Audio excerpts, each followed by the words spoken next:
ආයිබෝවන් අපි අද බලමු වර්ගජ සමීකරණයක් විසඳගන්නේ කොහොමද කියලා. වර්ගජ සමීකරණයක් විසඳගන්න පුළුවන් ආකාර තියෙනවා තුනක්. පළවෙනි ආකාරය සාධක භාවිතය.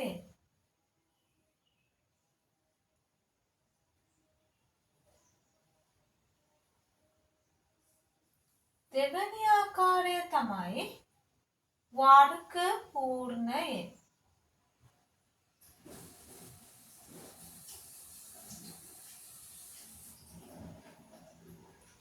තුන්වෙනි ආකාරය තමයි සූත්‍රය භාවිතය.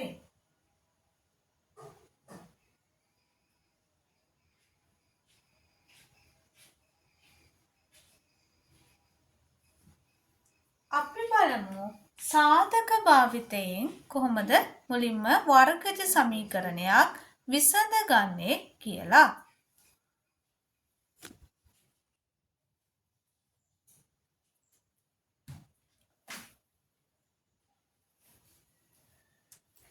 x වර්ගය ඍණ 5x ධන 6 සමානයි බිඳුව.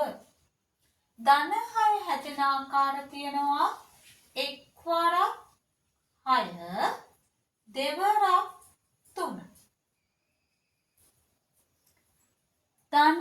ධනයි දැම්මොත් ධන 6 හදාගන්න පුළුවන්. එක් වරක් 6 6යි ධනයි. එතෙන්ට ගැලපෙනවා. හැබැයි ධන 1යි ධන 6යි කියලා කියන්නේ ධන 7යි. මෙතන ඉන්නේ ඍණ 5 නිසා ධන 1යි ධන 6යි ගැලපෙන්නේ නැහැ. ඍණ 1යි ඍණ 6යි දාලා බලන්න. එක් වරක් 6 6යි ඍණයි ධනයි. එතෙන්ට ගැලපෙනවා. හැබැයි ඍණ 1යි ඍණ 6යි කියලා කියන්නේ ඍණ 7යි. මෙතෙන්ට ගැලපෙන්නේ නැහැ. මෙතනට මේක ඍණ මේක ධන දැම්මොත් එහෙම එක් වරක් 6 6යි ධනයි ඍණයි. එතකොට මෙතෙන්ට ගැලපෙන්නේ නැහැ. එකක් ඍණ එකක් ධන දාන එක මෙතෙන්ට ගැලපෙන්නේ නැහැ. එතකොට මේ උත්තරේ අපිට ගන්න බැහැ. ඊගාවට දෙවරක් 3 ගන්නවා.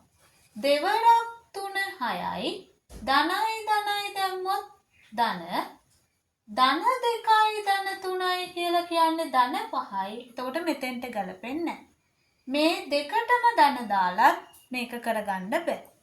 මේ දෙකටම ඍණ දාලා බලන්න. දෙවරක් 3 6යි ඍණයි ධනයි. එතෙන්ට ගැලපෙනවා. ඍණ 2යි ඍණ 3යි එකතු කළාම ඍණ 5 හැදෙනවා. එතෙන්ටත් ගැලපෙනවා.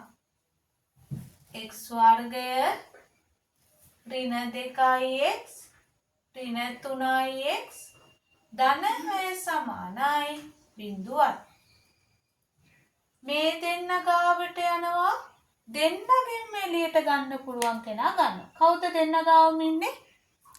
x ඉන්නවා දෙන්න ගාවම. x එළියට ගන්නවා. x වර්ගය කියලා කියන්නේ x වැඩි කිරීම x. එතකොට 1x කෙනෙක් එළියට ගත්තා. මෙයාගෙන් x ගත්තාම ඍණ 2 ඉතුරු වුණා. ඍණ 3යි x ධන 6. මේ දෙන්නගෙන් මෙයා ගාව නොපෙනුනාට මෙයා අපිට 3 වරක් 2 කියලා ලියා ගන්න පුළුවන්. එතකොට මේක අපිට ලියන්න පුළුවන් ඍණ 3යි ඍණ 2යි කියලා ලියන්න පුළුවන්. එතකොට ඍණ 3 එළියට ගන්නවා. x ඉතුරු වෙනවා. මෙයාගේ ඍණ 3 එළියට ගත්තාම ඍණ 2 ඉතුරු වෙනවා.